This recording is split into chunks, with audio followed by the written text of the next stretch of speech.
சென்னையில் காவல்துறையினருக்கான பதக்கங்கள் வழங்கும் நிகழ்ச்சியில் முதல்வர் விஜய்க்கு காவலர்கள் அணிவகுப்பு மரியாதை. சிங்கப்பெண் அதிரடிப்படை உட்பட பல்வேறு படைப்பிரிவுகளின் அணிவகுப்பு மரியாதையை ஏற்றார் முதல்வர். சீரும் சிங்கமென சிவக்கும் தங்கமென தமிழ்நாடு சிங்கப்பெண் சிறப்பு அதிரடிப்படை வழிநடத்தி வருகின்றார் அணியின் தலைவர் உதவி ஆய்வாளர் திருமதி விஜயலட்சுமி அவர்கள்.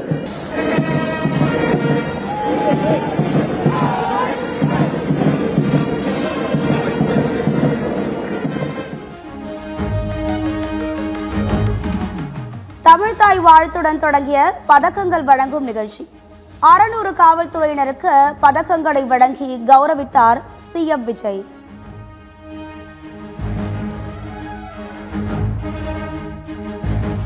தற்போதைய சூழலில் முதல்வர் விஜய் கர்நாடகாவுக்கு வர வேண்டாம், சூழல் சரியில்லாததால் வேறொரு நாளில் சந்திப்பை வைத்துக் கொள்ளலாம் என கர்நாடக முதல்வர் சிவகுமார் பேட்டி.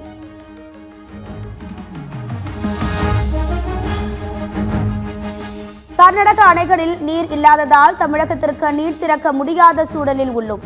வேண்டுமென்றால் மத்திய அரசும் தமிழக அரசும் நேரில் வந்து ஆய்வு செய்து கொள்ளலாம் என டி.கே. சிவகுமார் அழைப்பு.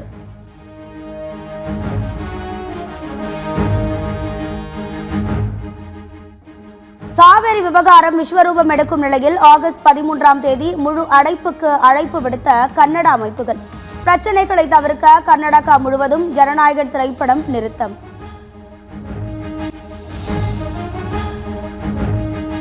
காவிரி நீரை கேட்க மாட்டோம் என கூறிவிட்டு முதல்வர் விஜய் கர்நாடகாவிற்கு வரலாம், அதையும் மீறி வந்தால் முற்றுகையிடுவோம் என கன்னட சாலுவாலி வாட்டல் பாஷா அமைப்பின் தலைவர் வாட்டல் நாகராஜ் எச்சரிக்கை. உச்சநீதிமன்ற தீர்ப்புகளை கர்நாடக அரசு ஒருபோதும் மதிப்பதில்லை, அணை கட்டியே தீருவேன் என டி.கே. சிவகுமார் பேச்சு கண்டிக்கத்தக்கது என எடப்பாடி பழனிசாமி கடும் கண்டனம். தமிழ்நாடு அரசு ஒவ்வொரு ஆண்டும் கர்நாடகத்திலே வாதாடி போராடித்தான் கர்நாடகத்திலிருந்து தண்ணீரை பெறக்கூடிய நிலை இருந்து வருகிறது.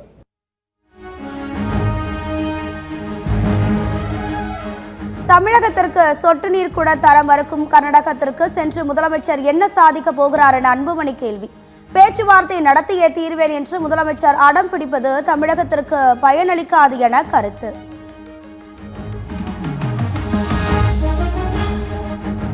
மேகதாது அணையை பொறுத்தவரை ஒரு செங்கலை கூட தமிழ்நாடு அரசு வைக்க அனுமதிக்காது. கோவையில் செய்தியாளர்களிடம் பேசிய அமைச்சர் செங்கோட்டையன் திட்டவட்டம். தமிழக அரசை பொறுத்தவரையிலும் தமிழக முதல்வர் அவர்கள் தெளிவாக இருக்கிறார்கள். தெளிவாக அவர் சொல்லியிருக்கிறார், மேகதாது அணையை பொறுத்தவரையிலும் ஒரு செங்கலை கூட தமிழக அரசு அங்கே வைப்பதற்கு அனுமதிக்காது என்று சொல்லியிருக்கிறார். ஆகவே அதுவே உங்களுக்கு பொருத்தமாக இருக்கும். காங்கிரஸ் கட்சி மாவட்ட தலைவர்கள் கூட்டத்திற்காக நாளை தமிழகம் வருகிறார் ராகுல் காந்தி. தற்போதைய சூழலில் ராகுல் காந்தி முதலமைச்சர் விஜயை சந்திக்க வாய்ப்பில்லை என தகவல்.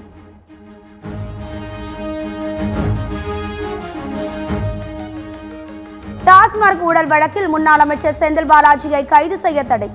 மேல்முறையீட்டு வழக்கில் செந்தில் பாலாஜிக்கு முன்ஜாமீன் வழங்கி உச்சநீதிமன்றம் உத்தரவு.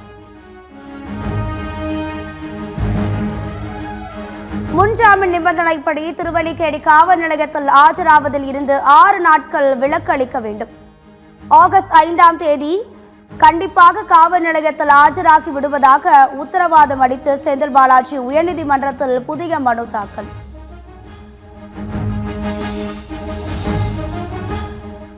மின்துறையின் பிரச்சினை குறித்து அமைச்சர் நிர்மல்குமார் முதலில் ஆய்வு செய்ய வேண்டும்.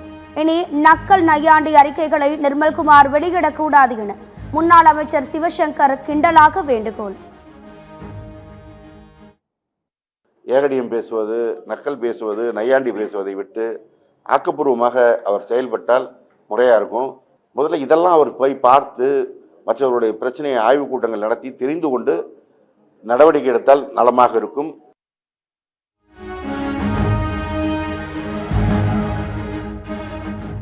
பழனி நில முறைகேடு விவகாரத்தில் சார் பதிவாளர் பதிவு செய்த அனைத்து நிலங்களின் ஆவணங்களையும் ஆய்வு செய்ய 6 பேர் கொண்ட சிறப்பு தணிக்கை குழு அமைப்பு. 3 நாட்களுக்குள் அறிக்கை சமர்ப்பிக்க பத்திரப்பதிவுத்துறை உத்தரவு.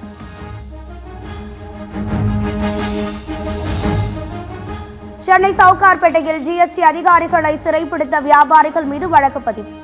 பாத்திர கடைகளை அடைத்து வியாபாரிகள் போராட்டம். ஜிஎஸ்டி அதிகாரிகள் லஞ்சம் கேட்டு மிரட்டியதாக குற்றச்சாட்டு. பக்கத்தில் வச்சுக்கிட்டு இவங்க ஒரு பேரம் பேசுறாங்க. என்ன பேரம் பேசுறாங்கனாக்க நீங்க 2 கோடி ரூபா கொடுங்கன்றாங்க. 2 ரூபா கொடுக்க முடியாது, பார்த்து கேளுங்க சார்ன்றாங்க. பார்த்து கேளும் போது என்ன பண்றாங்க, லாஸ்ட்ல 1.5 கோடி கொடுன்றாங்க. இப்படி சொல்லி ஒரு இடத்துக்கும் 25 லட்சம் 30 லட்சம் 50 லட்சம் இப்படி தொடர்ந்து ஒரு 30-40 நாளா ஒரு 50 பேர்கிட்ட வசூல் பண்ணியிருக்காங்க. கடைக்காரன் கோவை மாவட்டம் அன்னூரில் கடைக்காரரை ஏமாற்றி நூதன முறையில் பொருட்களை களவாடி சென்ற இளம்பெண். ஜிபேவில் பணம் அனுப்புவதாக கூறி கண் இமைக்கும் நேரத்தில் தப்பி ஓட்டம்.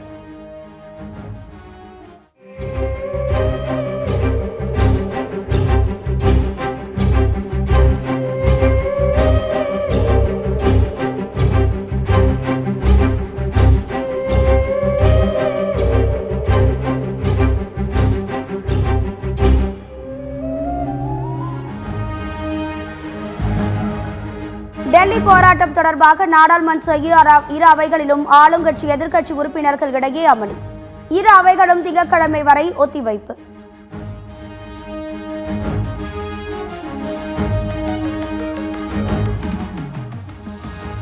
திருநெல்வேலி தேனி குமரி மாவட்டங்களில் நாளை கனமழைக்கு வாய்ப்பு. சென்னை மண்டல வானிலை ஆய்வு மையம் கணிப்பு.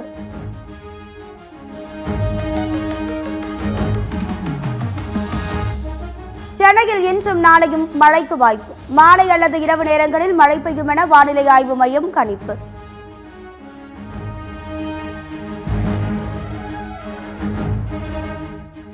குஜராத் மாநிலம் சூரத் உள்ளிட்ட மாவட்டங்களில் கொட்டி தீர்த்த கனமழை. சாலைகளில் முழங்கால் அளவுக்கு தண்ணீர் தேங்கி நிற்பதால் வாகன ஓட்டிகள் பாதசாரிகள் அவதி.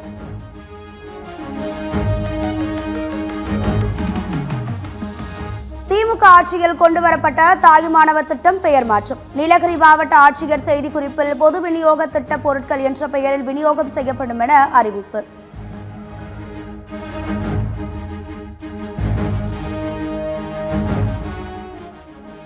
திருப்பூர் அருகே விளைநிலங்களில் 70 கிலோமீட்டர் தூரம் எண்ணெய் குழாய் பதிக்கும் திட்டத்திற்கு விவசாயிகள் எதிர்ப்பு.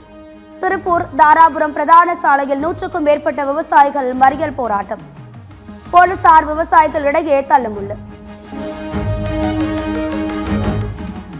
கர்நாடகத்தில் 7000 மாணவர்களுக்கு HIV பாதிப்பு என்ற தகவல் தவறானது என மாநில எய்ட்ஸ் கட்டுப்பாட்டு மையம் மறுப்பு. சமூக வலைதளங்களில் தவறான தகவல் பரப்பினால் சட்ட ரீதியான நடவடிக்கை எடுக்கப்படும் எனவும் எச்சரிக்கை.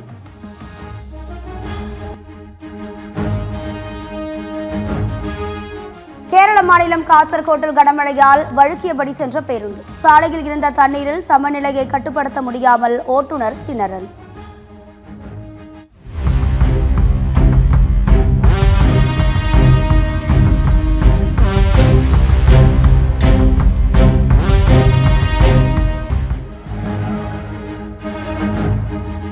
இஸ்ரேல் பிரதமர் பெஞ்சமின் நெதன்யாகுவை அமெரிக்க மேலவை உறுப்பினர் அவமதித்து விட்டதாக வைரலாகும் வீடியோ. அரைக்கால் சட்டை அணிந்த செல்போனை பயன்படுத்தியபடி நெதன்யாகுவுடன் கலந்துரையாடல்.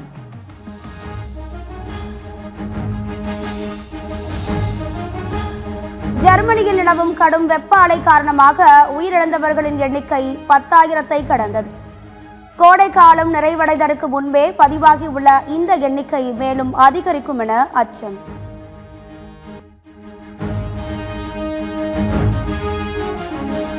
அமெரிக்காவில் படித்து அங்கேயே வேலை செய்வதற்கு 1 கோடி ரூபாய் கட்டணம்.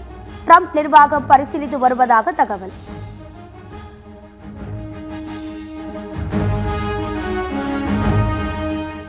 பிரேசிலில் உள்ள விலா வெல்மிரோ மைதானத்தில் கால்பந்து வீரர் நெய்மருக்கு சிலை. சாண்டோஸ்களை வைத்த சிலையினை குடும்பத்துடன் பார்வையிட்டு மகிழ்ச்சி அடைந்த நெய்மர்.